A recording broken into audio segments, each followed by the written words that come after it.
السلام علیکم ناظرین، امید کرتا ہوں کہ سب خیریت سے ہوں گے۔ آج موجود ہوں ضلع سدنوتی کی تحصیل پلندری میں، اور ابھی جس مقام پر موجود ہوں اس کو بن پدری کہا جاتا ہے۔ آزاد کشمیر کے ضلع سدنوتی میں واقع یہ مقام اپنی قدرتی خوبصورتی، پرسکون ماحول اور سحر انگیز مناظر کی وجہ سے جانا جاتا ہے۔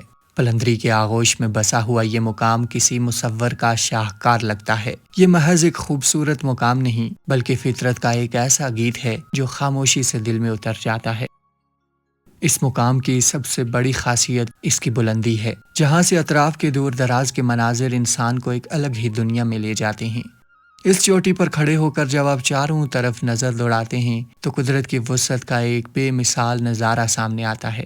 اس سمت میں سامنے ہمیں تحصیل بلوچ اور اس کے مضافاتی علاقے دکھائی دیتے ہیں۔ صاف موسم میں، خاص طور پر صبح کے وقت، اس مقام سے دور افق پر پیر پنجال اور ہمالیہ کے سلسلے کی برف سے ڈھکی چوٹیاں چمکتی ہوئی نظر آتی ہیں۔ جب سورج کی پہلی کرنیں ان سفید برفانی چوٹیوں پر پڑتی ہیں تو وہ سونے کی طرح دھمکنے لگتی ہیں، جو ایک سحر انگیز منظر ہوتا ہے۔ اطراف کے پہاڑوں کی ڈھلوانوں پر مقامی لوگوں کے بنائے ہوئے سیڑھی نما کھیت ایک خوبصورت منظر پیش کرتے ہیں۔ ان کھیتوں کے بیچوں بیچ بکھرے ہوئے رنگ برنگی چھتوں والے گھر اس قدرتی کینوس میں زندگی کے رنگ بھر دیتے ہیں۔ یہاں کی زمین پر قدرت نے ہریالی کا ایک لامتناہی اور مخملی قالین بچھا رکھا ہے۔ گھاس کے اس وسیع میدان پر چلتے ہوئے پیروں کو ایک عجیب سا سکون ملتا ہے۔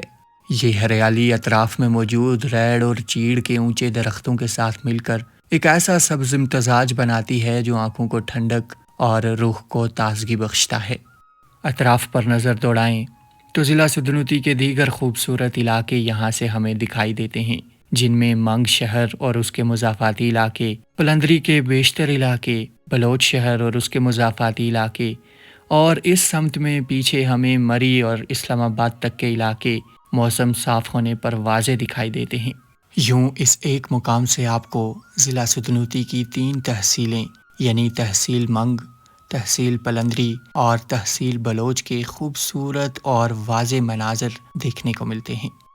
دن تو دن، رات کے وقت اس مقام کی خوبصورتی ایک بالکل الگ اور سحر انگیز روپ دھار لیتی ہے۔ جب یہاں چاند نکلتا ہے تو چاند کی چاندنی اطراف کے درختوں اور نیچے پھیلے ہوئے سبز میدانوں اور کھیتوں پر پڑتی ہے تو ایسا لگتا ہے جیسے پورے علاقے پر چاندی کی چادر بچھا دی گئی ہو۔